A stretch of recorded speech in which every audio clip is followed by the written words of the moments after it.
people can see it. This meeting is being recorded. Thank you, George. Third time's a charm. Oh Yep. boy, okay. All right, well, thank goodness Jocelyn came right in. So Jocelyn, I want to, okay. Thank you. Are there anything else?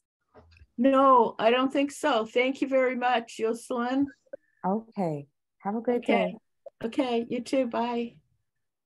Yeah, we're starting about 10 minutes late, and I thought this was going to be a nice 1-hour meeting. I know. Well, we're gonna get right to it. Can we do a welcome to the Advancing Human Rights Umbrella Committee for the subcommittees of Advancing Human Rights, and we can do a quick check-in.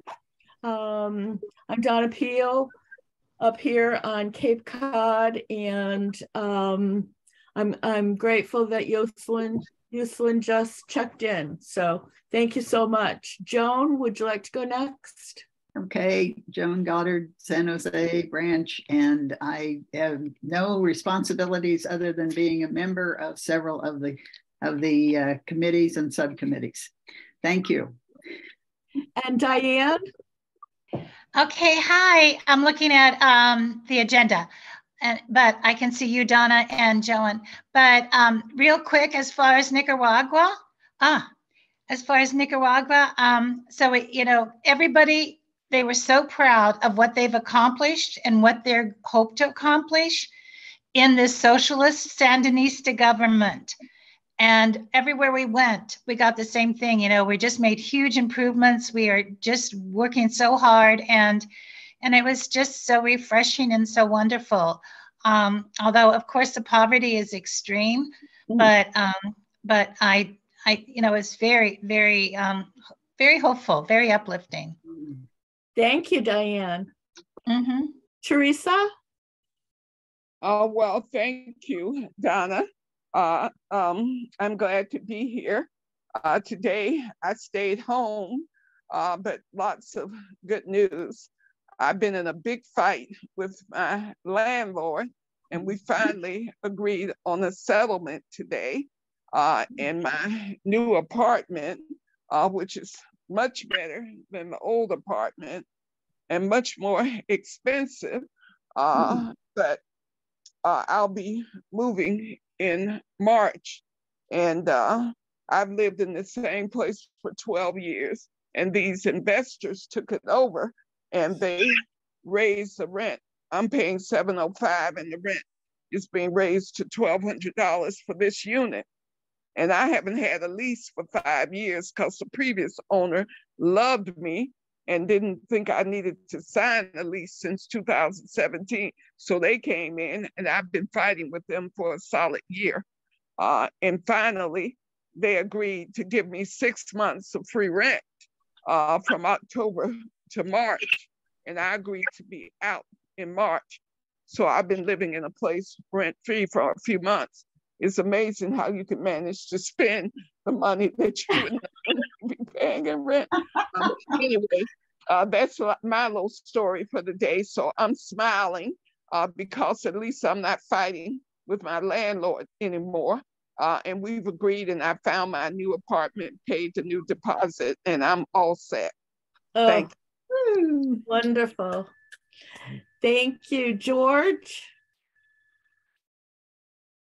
Howdy, everyone. George Friday here, Southern Piedmont branch.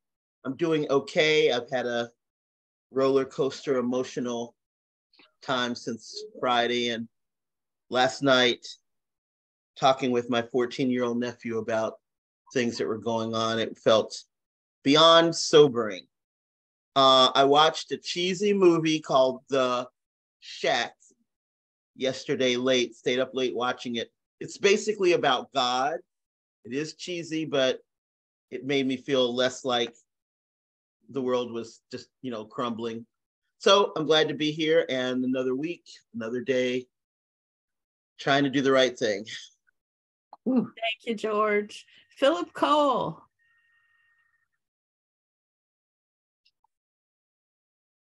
Are you with us, Philip? I know you're driving. Maybe Tina next. Yes, Tina, please. So good. You're glad you could join us. Hello.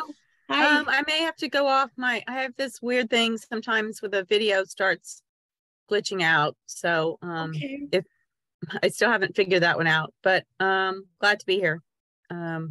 Very heavy with the news of the day, but glad for resources like Resma Minicum and others. Glad to be able to share those resources, and glad to be here. That's it. Thanks. And Philip, can you join us, Philip? He may not be able to. Well, all right, then we'll get right into it. Reports from subcommittees. So shall we start with reparations? Well, I'm glad to do the two subcommittees. I do. Okay.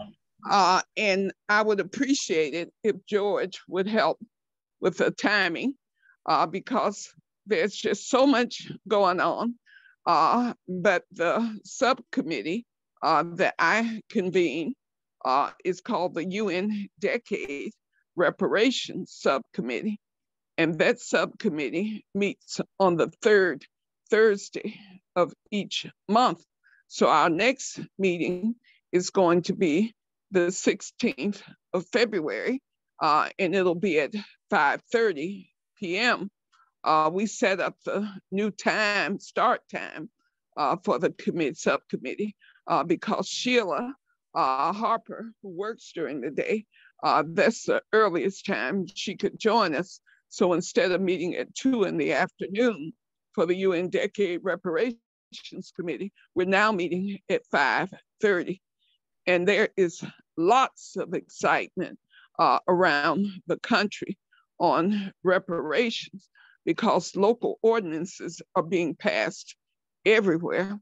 And the other topic that we have on the agenda around housing, that is what many of the reparations ordinances address, is the fact that there's inadequate housing for people, and it's historic for people of African descent. And so the Affordable Housing Alliance, which was formed on January 26th in Columbus, is going to create the basis for the Fannie Lou Hamer branch, building a powerful movement for renters.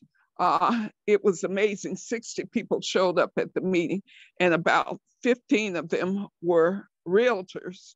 But the rest of the people, overwhelmingly Black mothers with children, many of them homeless. When I said, who wants to join the Affordable Housing Alliance, all those Black people marched down front and all the white people walked out of the meeting. It was an interesting sight, which was recorded. And I'll be glad to share the recording with folks because it was one of the liveliest community organizing meetings I've been to in a long time. And so the reparations ordinance that will be passed in Columbus, Muskogee County, will be focused on housing and education. And Brother Philip Cole, I read something in the Poverty and Race Research Action Council magazine about what the city of San Francisco is doing in terms of finding people affordable housing in areas where there are good schools.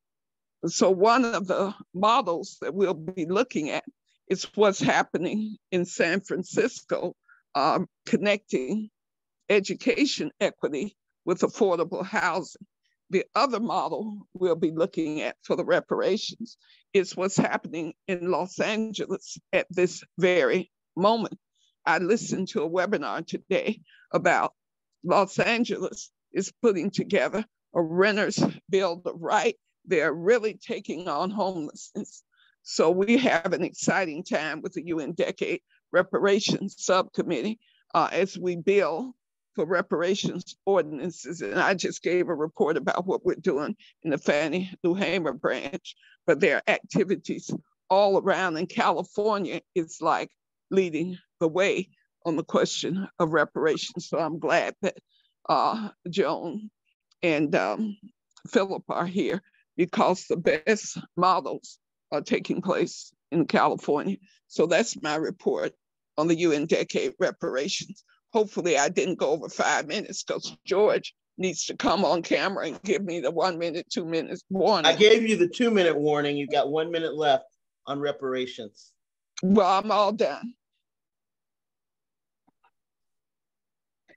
Okay, and are you going to give the report also on ending incarceration of colored people and the death penalty? Yeah, the committee is called EMIDP, yes, which is ending mass incarceration and the death penalty. Right. We've been doing a lot with this committee over the past year. What we've been doing is getting different branches when we meet on the second Monday of every month. So our next meeting is February 13th at 2 p.m. in the afternoon. So that will be the second Monday for February.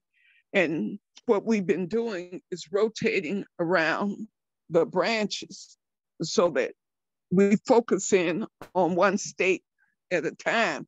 So like we focus in on Vermont, on Massachusetts, on California, on North Carolina, on Pennsylvania, on Georgia, etc. And so we've been finding out what's happening with eliminating mass incarceration. But in Georgia, we've been connecting with the Ebenezer Baptist Church and their movement to end mass incarceration. And the conference that was held by Senator Warnock, who is the senior pastor at the church, was held January 11th through the 13th. I had a fall on the day before that, so I didn't go. But Walisha Wilson and Shante McLaughlin of the Metro Atlanta branch were there, and I had registered for it. So Walisha brought me my bag. So I was at the initial conference in 2019. And so the second conference is, I have my bag from that.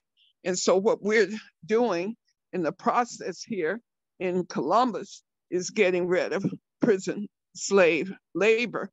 And that may come up as an issue of focus during the reparations discussions, because Muskogee County has prison slave labor for over 30 years now. And we've been wanting to eliminate it, but the city says they saved $20 million using slaves, and everybody seems to be okay with it. So that's not a good thing for us to try to undo that easily. But on a national scale, there is an abolition movement, and I think getting branches more involved across the country. I'm really impressed at the branch representation that we have at the ending mass incarceration and the death penalty meetings, as well as the UN decade, because we do have branch participation. And I'll sum up my two subcommittees by saying the key strategic objective is to get branches involved. And that is my general approach to the work that I've been doing as convener over those two subcommittees, getting branches involved in the work of ending mass incarceration and the UN decade and reparations. Thank you. Thank you so much, Teresa. Diane, you have your hand up? I do, because the Philadelphia branch, I'm pretty sure it was Philadelphia, had a wonderful webinar by, I forget her name, but she was so good and it was so worthwhile. And I'm not as sure that anyone else from the, and it was on mass incarceration. I'm not sure anyone else from the committee attended. Well, Sheila Harper, who is in the Greater Philadelphia branch, she attends quite a few meetings, and she's a part of the BLC strategy team. So maybe Tina can tell about the meeting since she's in the Greater Philadelphia branch. I didn't know anything about it. Otherwise, I might have attended. Was the notice sent out? It wasn't Philadelphia. It was Laura's branch, Laura Dewey's branch. Oh, that's Detroit. That's Detroit. Detroit. Okay, that was the Detroit branch, and you didn't know about it, Teresa. I'm really sorry about that. I hadn't heard anything about it. Laura Dewey doesn't like me. I don't know. Well, but I mean, well, I don't know what publicity there was, but I was hoping everyone knew about it. Well, I'm not on the branches list, so if she put it there, that's why I didn't know. But Rebecca Irby is the only person I know who is in the Detroit branch. Other than knowing that Laura Dewey exists, the only contact I have with the Detroit branch is through Rebecca Irby, who was actually the moderator of the Fannie Lou Hamer Human Rights Conference that was held on December 10th. So I never heard anything about the Detroit branch doing something. Donna, Ashley, and Shante have joined the call. Sorry, Diane, I didn't mean to cut you guys off. Oh, no, that's okay. Just trying to keep us on track and on time. Okay, but real quick, I think that we should be able to get a recording. It was recorded, and there was a short sheet that had lots of good information on it. So, I mean, it'd be great if we could get it. I'll write Laura and see if we can get it. How about that? Sounds great. Wonderful. Okay. Thank you, Diane. Tina, are you ready to be up next? Yes. I'm just for clarification. Are we doing a check-in or are we doing I guess we're doing our branch reports right now. We're doing our branch report. I mean, subcommittee reports. Okay. Subcommittee. Yeah. Unless there's something you wanted to add about checking in. No, that's fine. Hello all. My name is Tina Shelton. I am in the Greater Philadelphia branch, and I am also on the Border and Migration Justice Subcommittee. And our report, two things that we're working on right now is that we are setting up a meeting with members of WILF that live in Mexico WILF members, Limpal. We're still getting a date on that. And Melissa Torres is facilitating that conversation so that we can have a date. And the goal of that is just basically to begin to speak to each other across sections and give whatever support that we can as a member, as a section that is has been more active and more developed. And Mexico they're still kind of trying to reestablish. We're also working on a Spanish language brochure. It is in process, and we're excited about the progress that has happened so far. One of our members, mostly through the encouragement of Teresa, has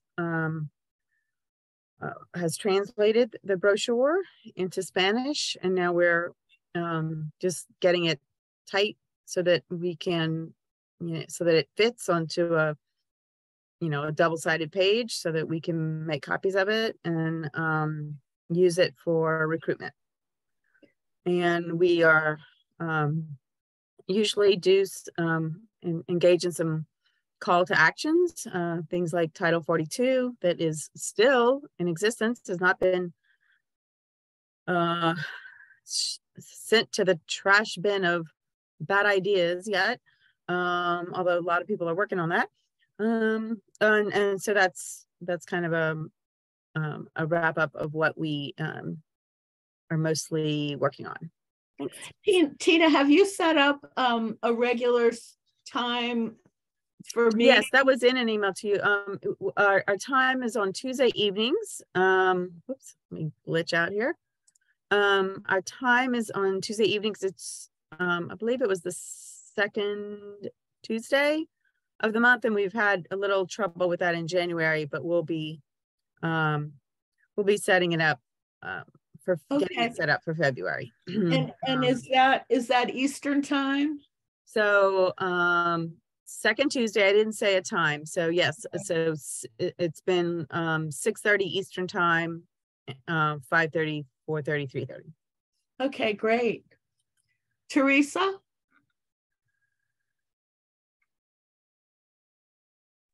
Thank you.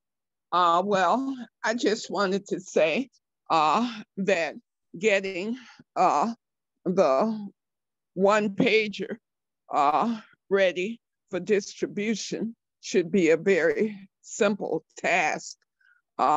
Darian intervened in the original process to say we would not be spending on a duplicate brochure, that we would simply use the format that Tina described of a one pager.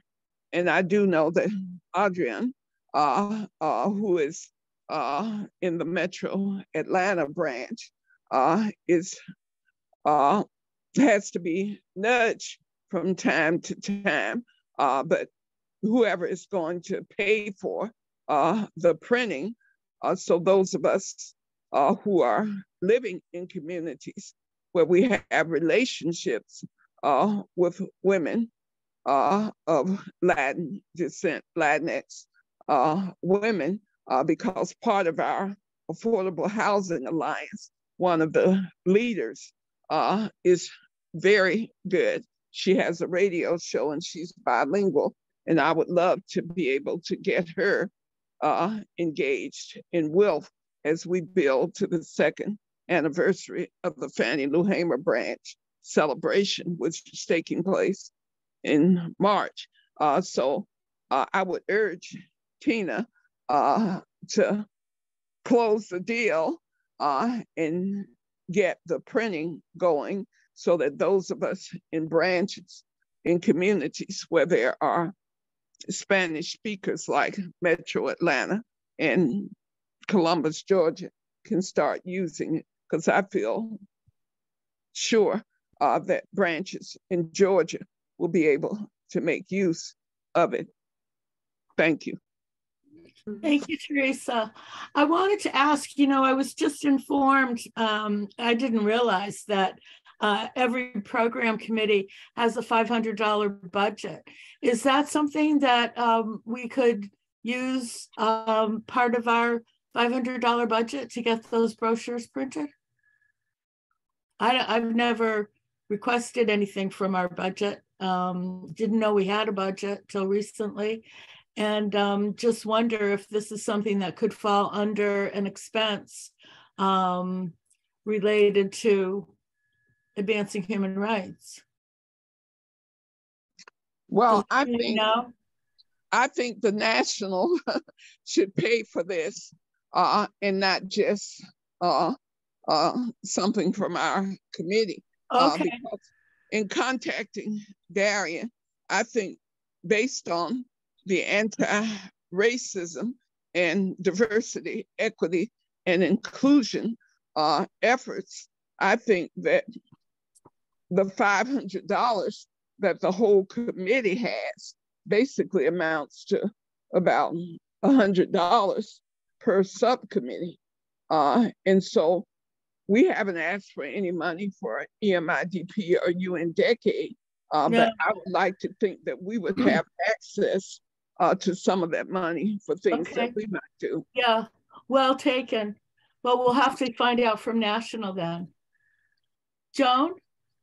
Yeah, at some point, I keep urging that we print it off and put it inside the current brochure and not wait until we can get the one that we're working on that Teresa's talking about, because it's possible to print out the translation and fold it up inside the multicolored, photos, etc., English language one, and then people can have both together as needed.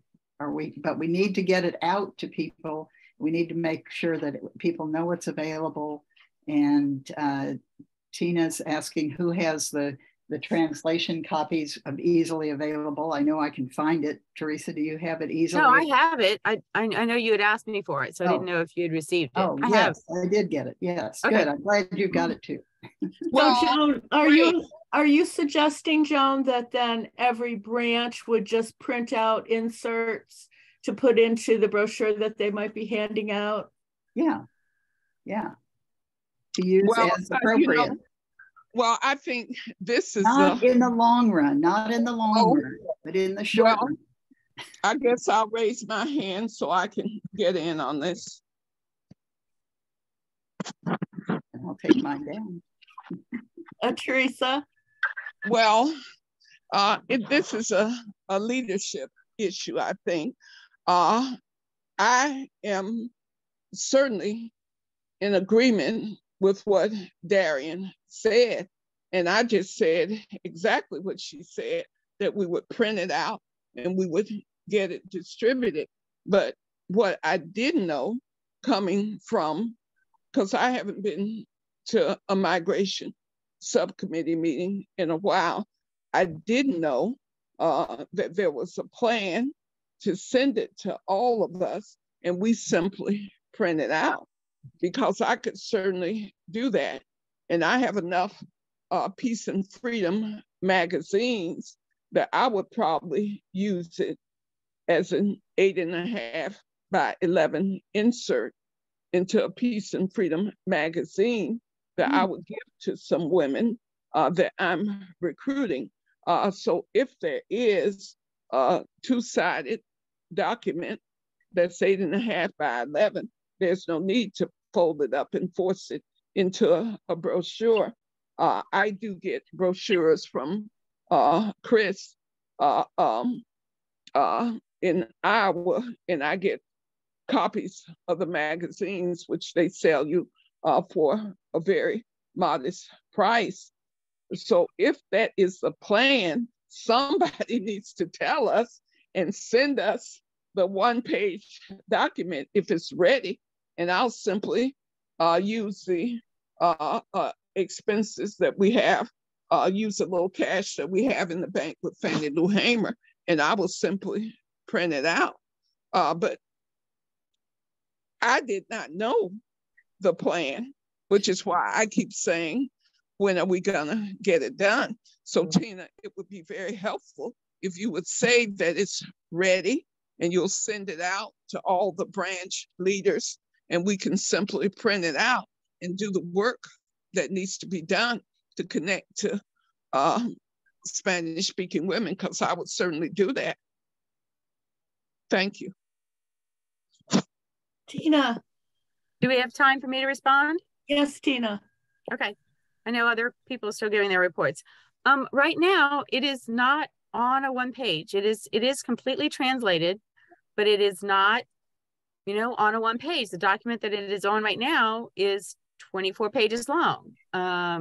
It is just simply a translation going from, like one paragraph to the next paragraph, just as it is on the brochure. And so it is long, and we do have to turn it into something that can be easily printed. That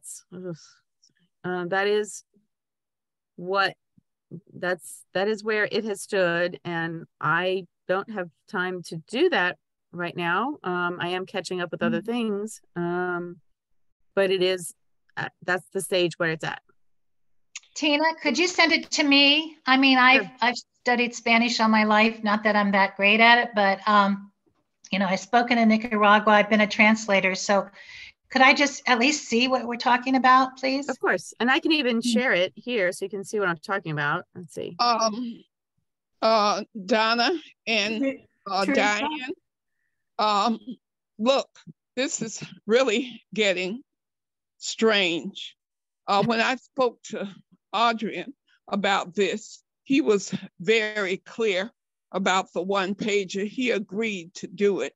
Now, it's very easy to get up with him, and Tina, I'll take care of it, because he and I discussed exactly what has to happen. It does not have to repeat everything that's in the current brochure. And because he is a Spanish speaker, and it is amazing watching him do simultaneous translation, this is something that Adrian could do very easily.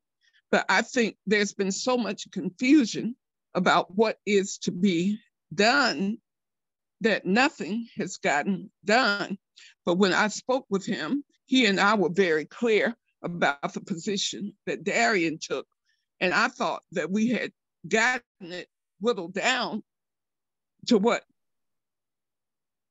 we said it would be. So I will get up with him and make sure that he follows through on the assignment, because he agreed to do the task. And nobody has held him accountable, because I haven't been going to the committee meetings.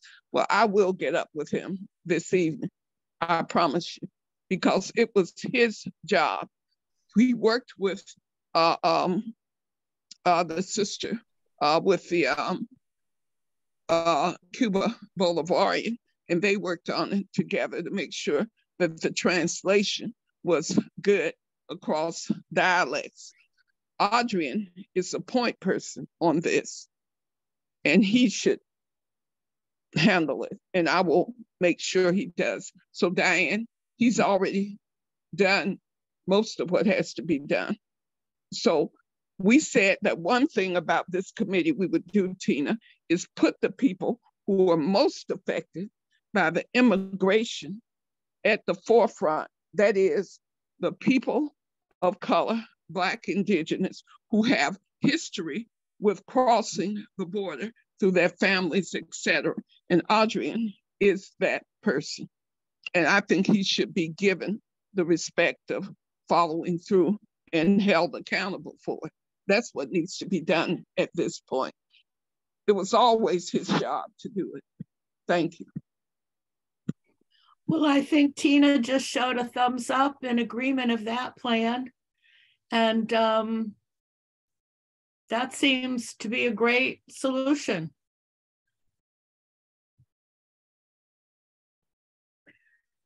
So that's the end of the of Tina's presentation.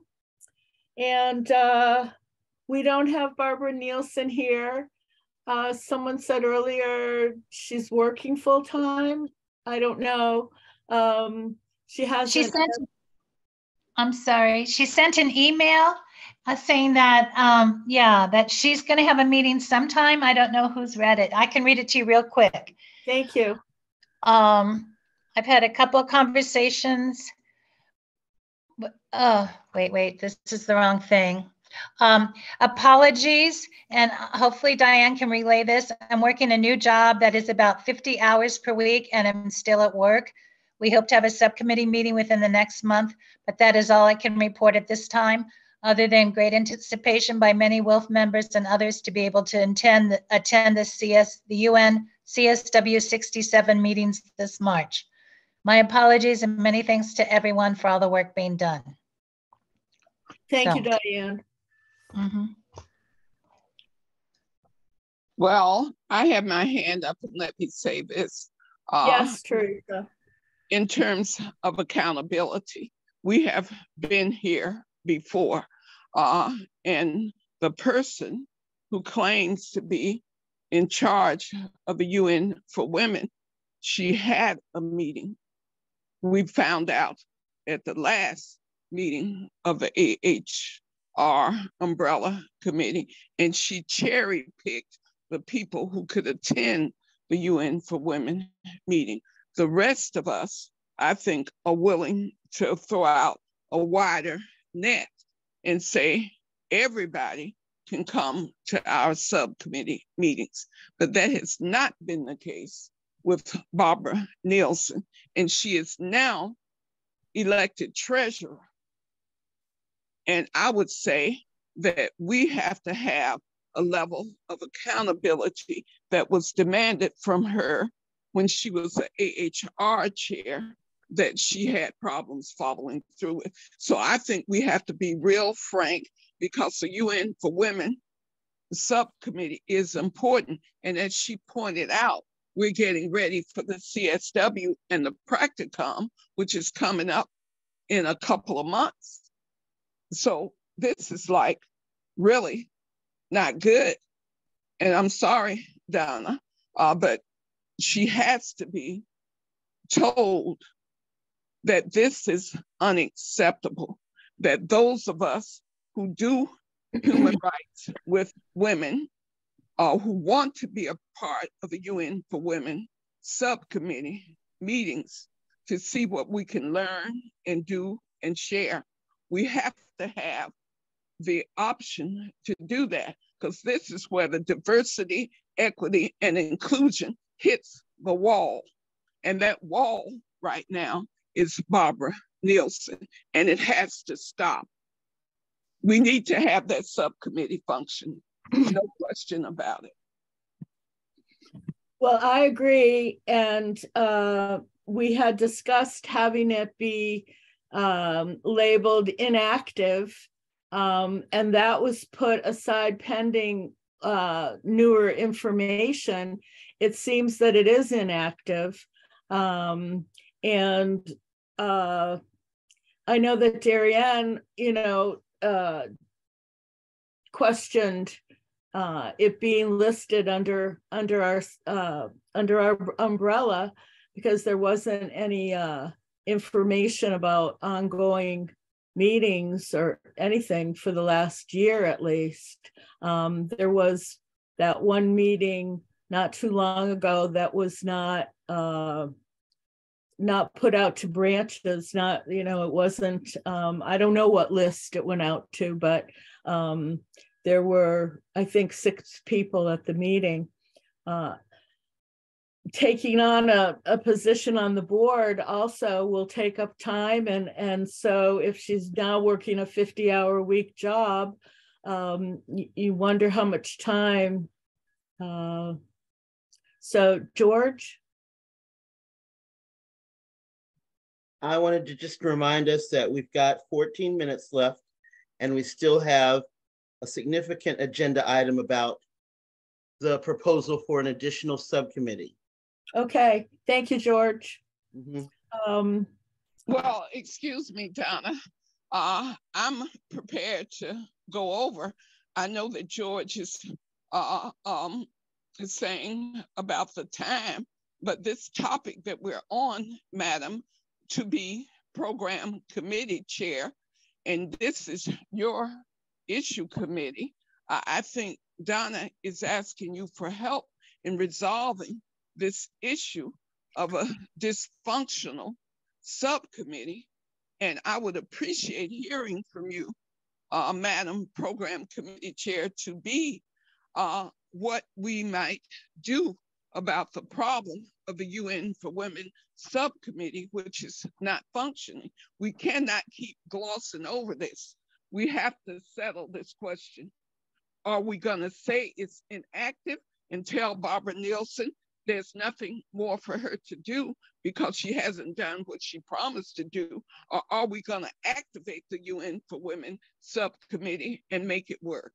That is a question that should be settled before the question of a new subcommittee to be added. I think we bring that option that you just laid out to Barbara and say, here are the realities that we're aware of. The work hasn't been done for many, many months. You're now working 50 hours a week. You now have a board responsibility. Here are the options. Either you you step up and it happens, or you're not head of the subcommittee and we look for someone else, or we shut down the subcommittee. Those are the three options that we would present.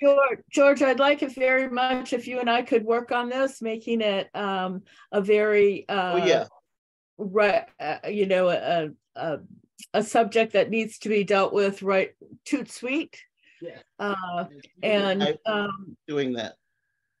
I would love that. Thank you so much. Of course. Because it needs to be resolved. It's been difficult. Do we have any objections to moving on to our next item? Well, I just want to thank you, Donna, for suggesting that you and George work on this, because it is a leadership issue. And I think the program committee chair and the chair of our issue committee are the two people who should deal with it. And I'm glad that you will. Thank you. It's been questionable for 5-6 months now with just nothing getting resolved. It just can't go on forever like this because it's too important of a subcommittee to let go by the wayside. So we're going to deal with that and then move on to housing. Thank you so much. I know I'm talking a lot in this meeting, and forgive me, but this is such an important time for human rights. And the Universal Declaration of Human Rights is what should guide our work, and it really does. And one of the rights that we have is the right to an adequate standard of living, as expressed in Article 25 of the UN Declaration for Human Rights, which raises the issue of housing. There are some other conventions of the UN that also deal with housing, especially at a time when more people are crossing borders and migrating than ever in the history of the world. So what I am proposing, based on what I know that's happening throughout the United States, there is no city you go to in the United States where housing and homelessness is not an issue. And at the crux of it is capitalism and investors, which we're calling speculators and institutional investors. They move into communities, they buy up property, and they create homelessness. And during the COVID moratorium on evictions, things kind of people weren't paying their rents. So all of the property owners are now trying to recoup everything overnight. The evictions in Columbus, Georgia, went from 688 in 2020 during the COVID to 894 in 2021. And then in 2022, the evictions were 1,202. And I asked for the open records request by zip code. And guess what? It's Black. So I know that this is an issue that is an anti-racism issue, and it is happening whether you're in San Jose, whether you're in San Diego, whether you're in San Francisco, Los Angeles, New York, DC, Chicago, Atlanta.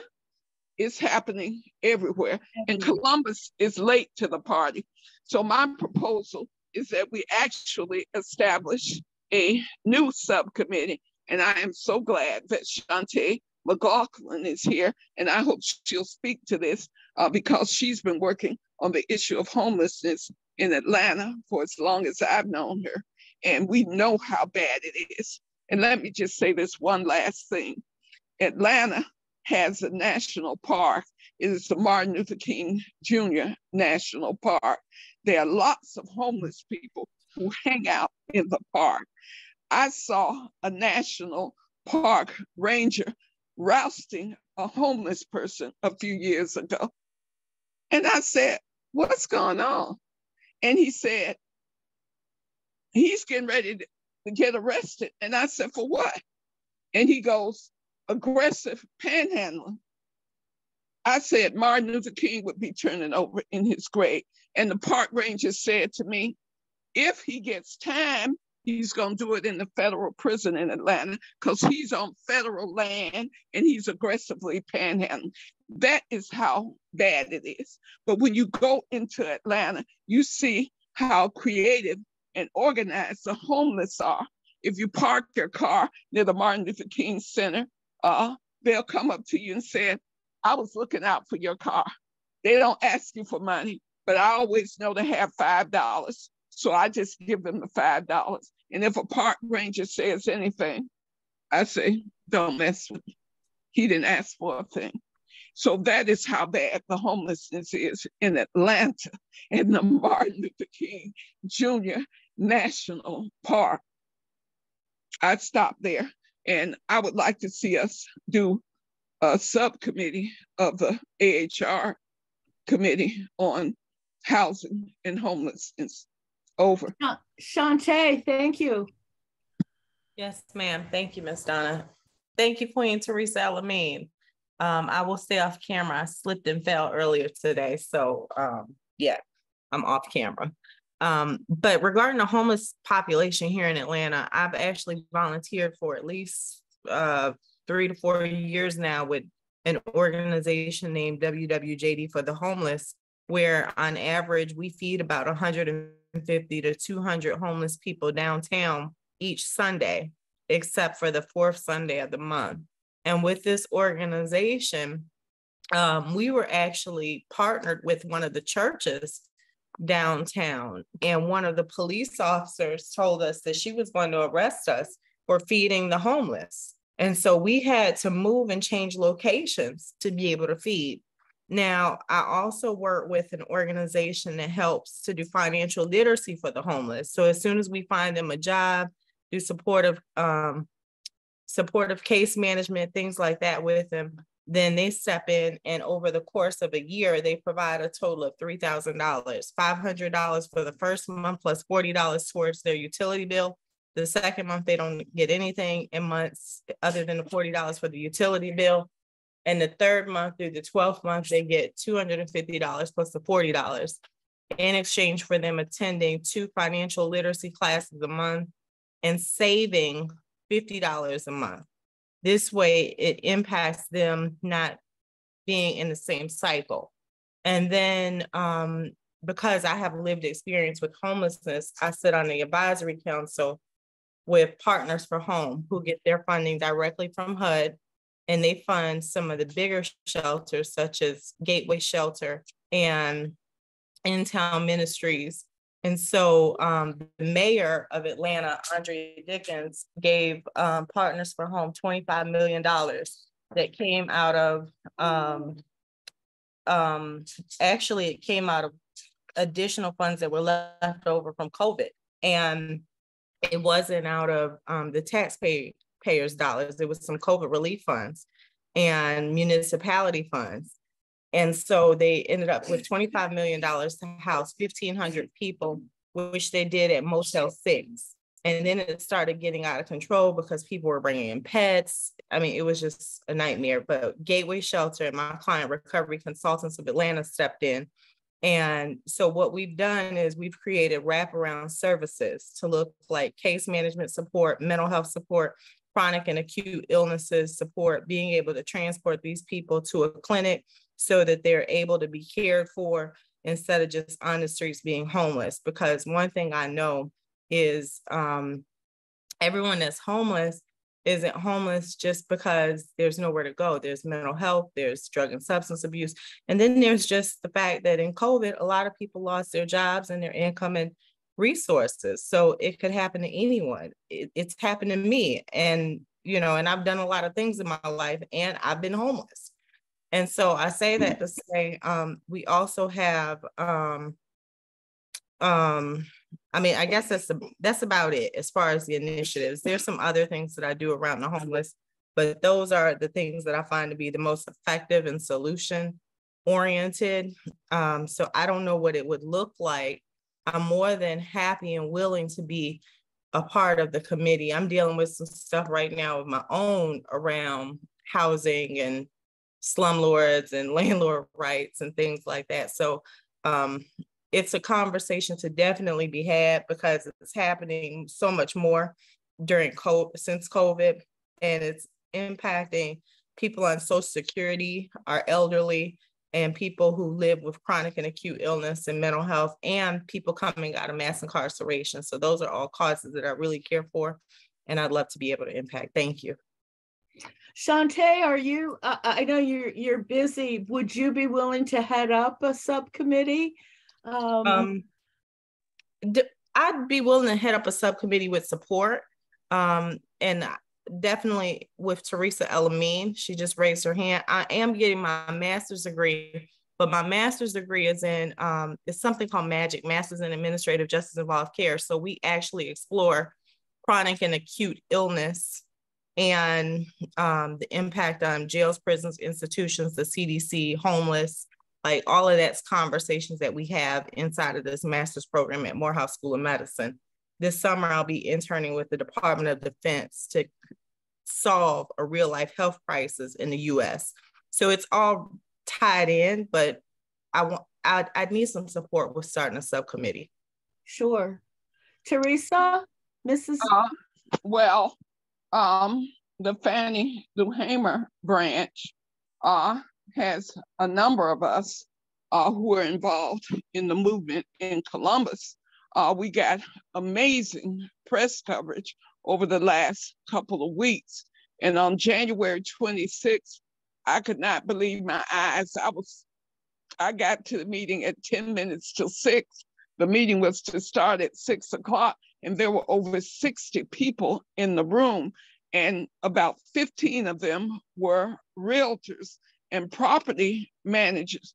But the rest of the folks were poor women with children. And at the end of the meeting, I said, who wants to join the Affordable Housing Alliance?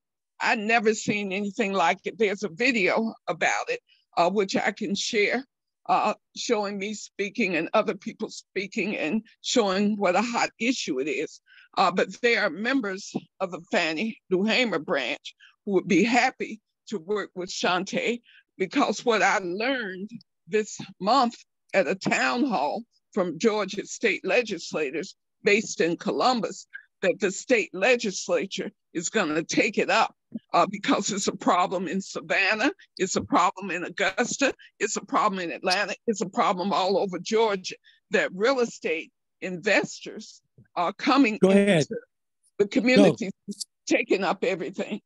So I'm just saying that if we can agree to start the subcommittee, I can't take on a subcommittee leadership role, but I think I might be able to get Deidre Whittlesey or Destiny or Danita in the Fannie Lou Hamer branch to work with members, because the one thing I'll say to you, my sister Shantae, you don't remember that you're in a branch, and you got to have a leadership core in the branch.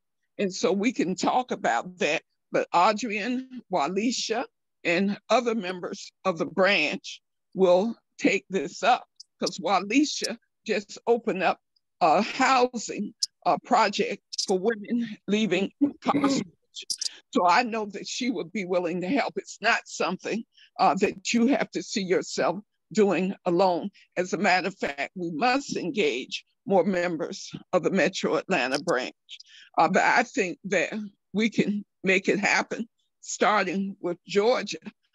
And I know that some members in South Carolina, like Jennifer Disney at Winthrop University, they have issues in that town.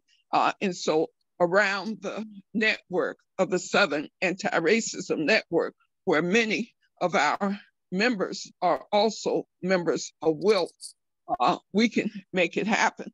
But the woman who came to my house today, she's 41 years old. She's staying at an extended stay America. She has a 14-year-old who is still in the 6th grade. She has a 9-year-old who is in the 2nd grade. And that's because of her homeless issues that she has kept them out of school and they have been retained. So this is an issue that's truly affecting poor people. So if you want to do something with the Poor People's Campaign, you want to do it around housing. So it's just clear to me that this is an issue that cannot be ignored in this moment in time when the evictions are happening like crazy because the COVID moratorium has been lifted and these owners and landlords are evicting people like there's no tomorrow. That's what's happening everywhere. And it's happening here in Columbus, Georgia. And I'm fighting back. Over. George. Philip for the stack. Yes, you're next after George, Philip.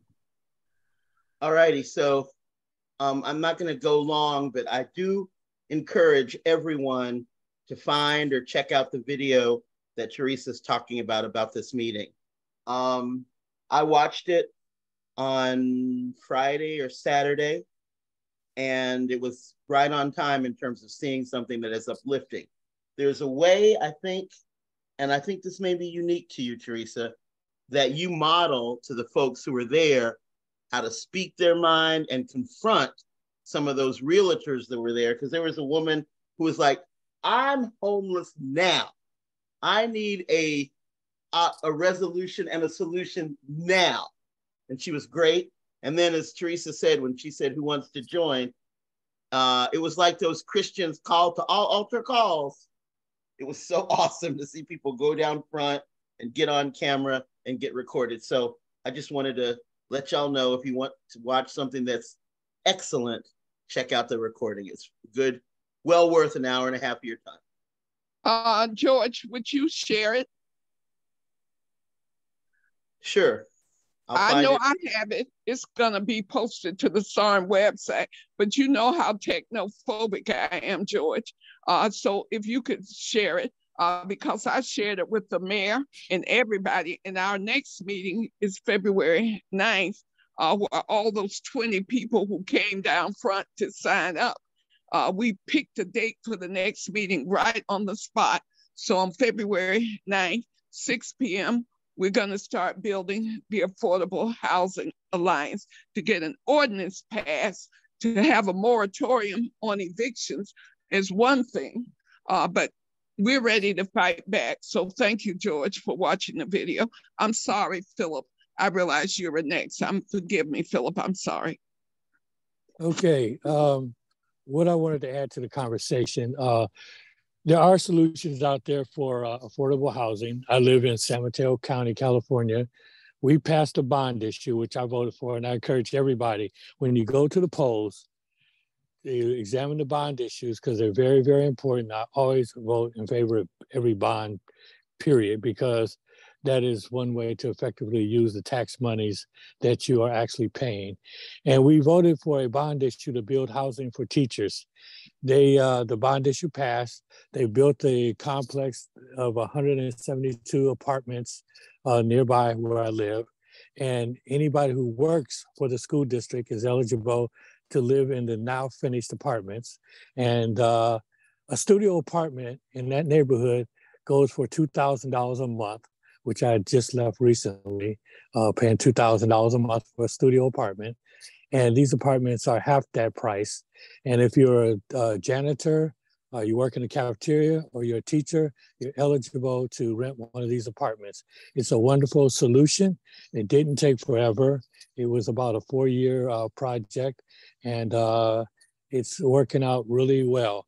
And as far as homeless efforts to assist homeless people, I would hope that everyone involved is very, very vigilant. Because in San Francisco, we just had a situation where someone was managing a homeless program and absconded with $34 million in funds locally here, which is really, really sad. And And also, I would say, San Francisco has been on the forefront of dealing with homeless. Cecil Williams of the Glide Memorial Church is one of the biggest recipients of monies in the AME or the Methodist church system.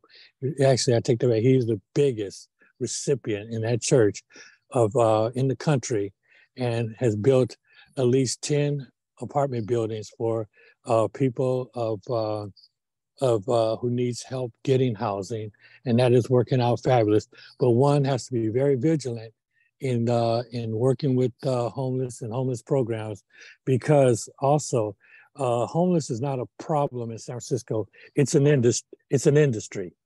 Literally, it's an industry, and city workers are making a fortune managing homeless people. If all our homeless was housed tomorrow in San Francisco, the city government would probably collapse.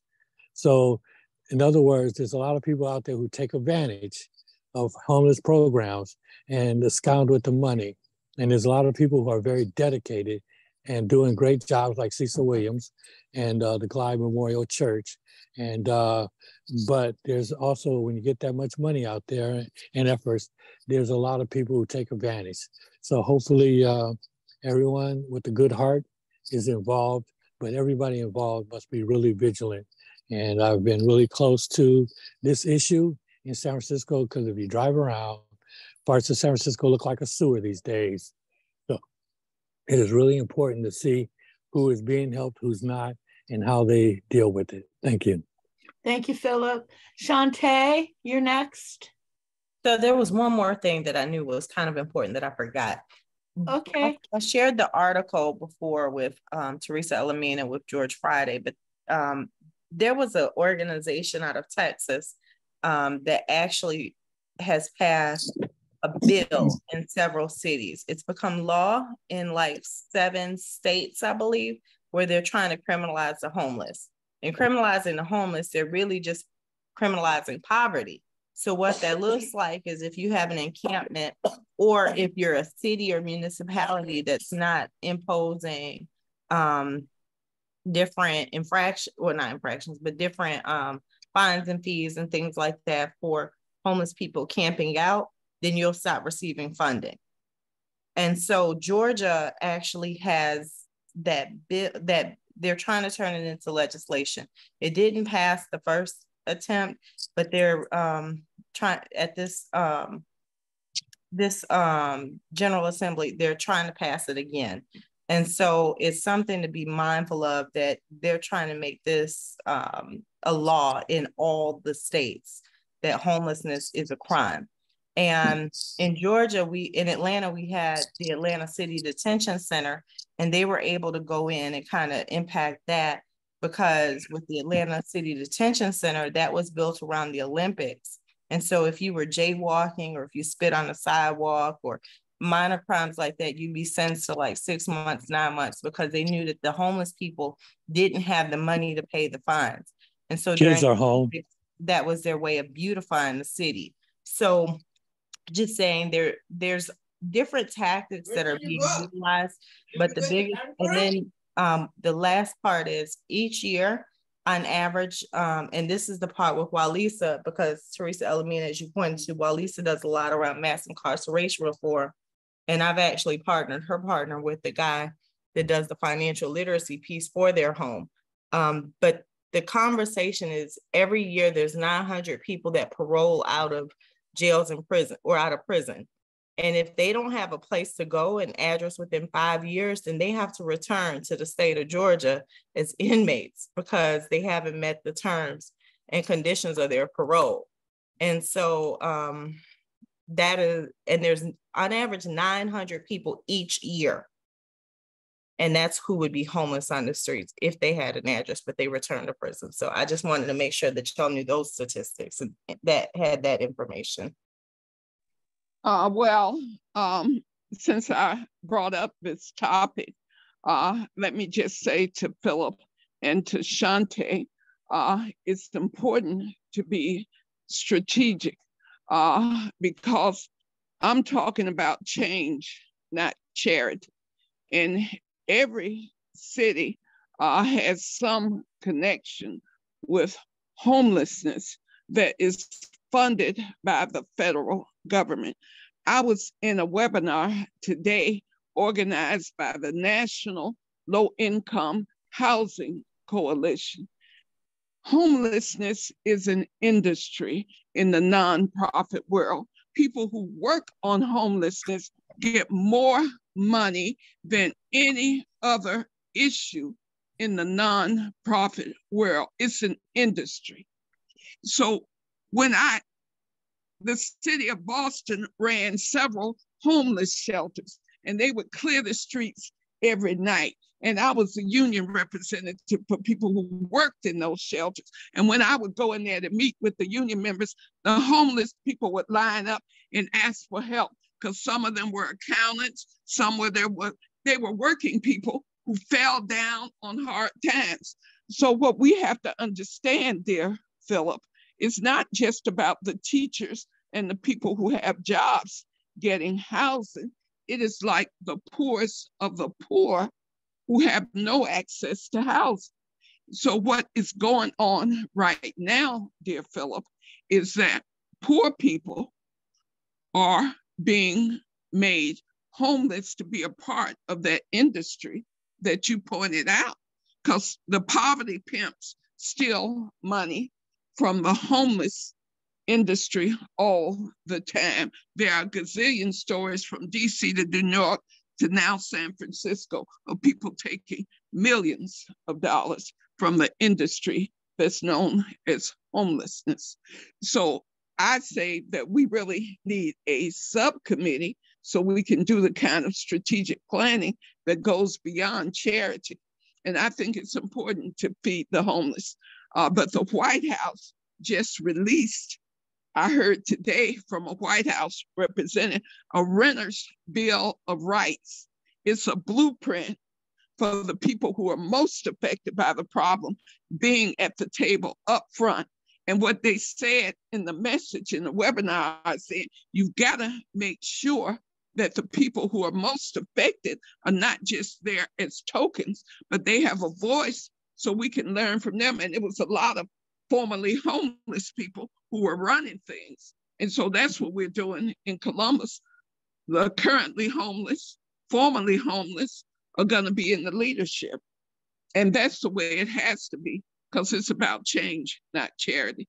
And Madam Chair, Donna, if we could agree to table or agree to try to do it, I'll be happy to work with Shantae. And I do know, because Deidre and I were here together today at a meeting with a person who is homeless that's about to be evicted from an extended stay at America. And so I just hired her to do some work for me so that her children would not be taken over by defects, because that's what she's one step away from that. Because if she can't find a home for those children, and we were giving her all kinds of resources, they're going to take her minor children from her, because she can't be walking around homeless with children and she can't take care of them. So that is the urgency of the situation. So Madam Chair, could we settle the question or table it to the next meeting, or what can we? And I just wanted to ask if anyone knows of any reason why we can't establish a new subcommittee. I mean, is it allowed for us to do that? Or Joan says yes, it is allowed. We don't need permission, right? From the board, or okay. Well, I think it's a big go. I mean, homelessness is the basis for so many, and so many people are 1 week away, one paycheck away from one big bill comes through and you just don't have it, and that's it. It's the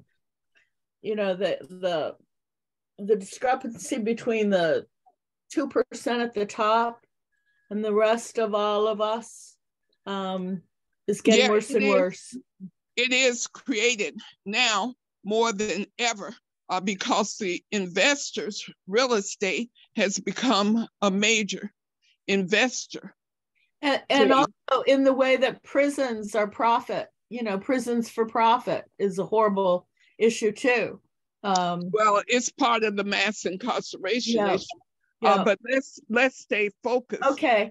Yeah, because Tina, you just had your hand up. Is there something you wanted to add? I do have a quick question. I agree that we don't need permission. We can decide to do what we want. We might decide to, obviously give ourselves a time frame. I have a question. Shantae, sorry if I missed this in your introduction. I did pop in a little late. Are you already a member of WILF? I heard the part about your involvement with this issue. Are you already a member of WILF, or can we invite you to be a member of WILF? I'm already a member of WILF. I'm actually the lead organizer for the Atlanta Metro branch. Wonderful. And I'm Black Liberation Caucus. I designed the logo with Teresa Elamine and George Friday. So thank you. I've been around for a while. That is so funny.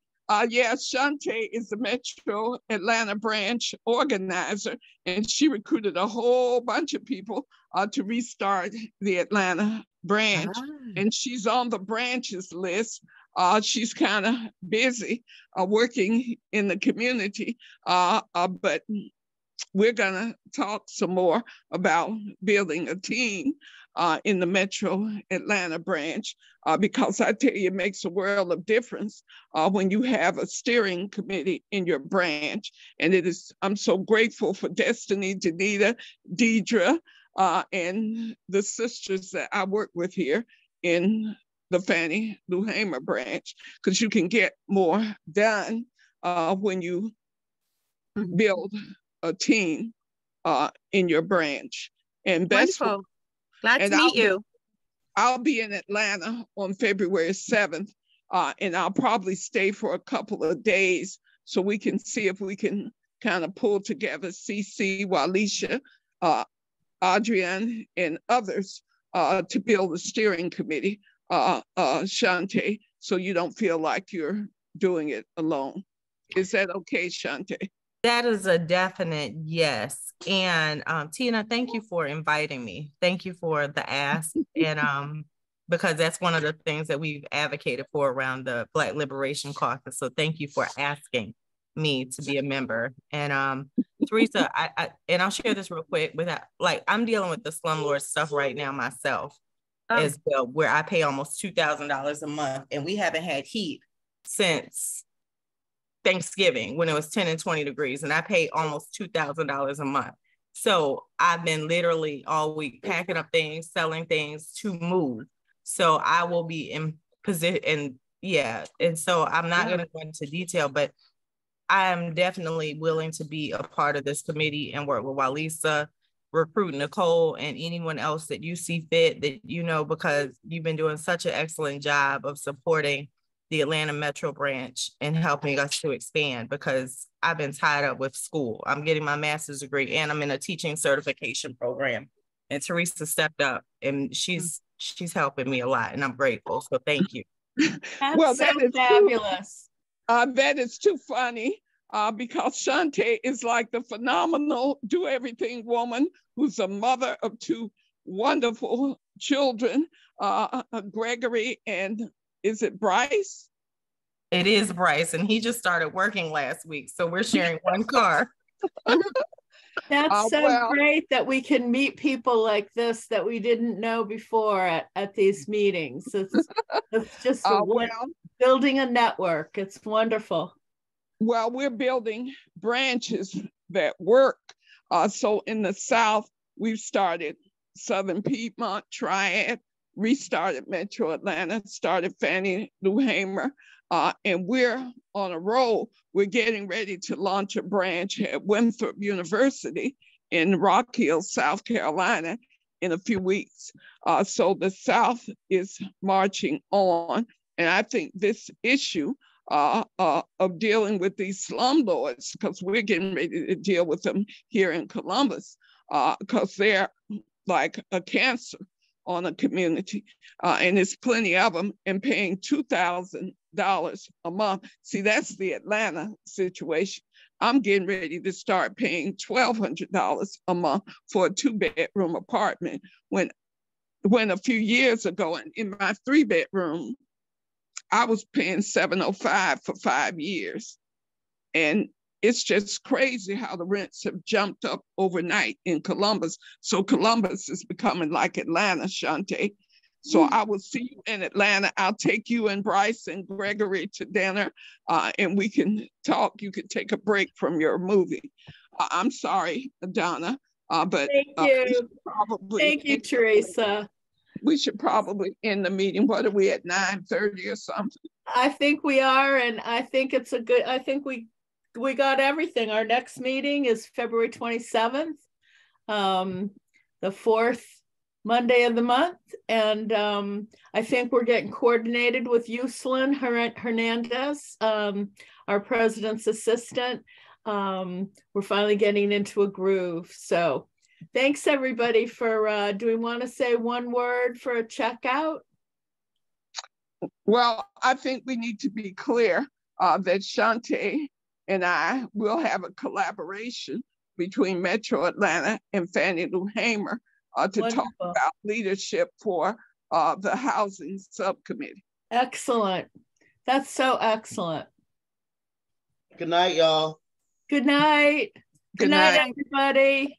All right. Thanks so much for coming.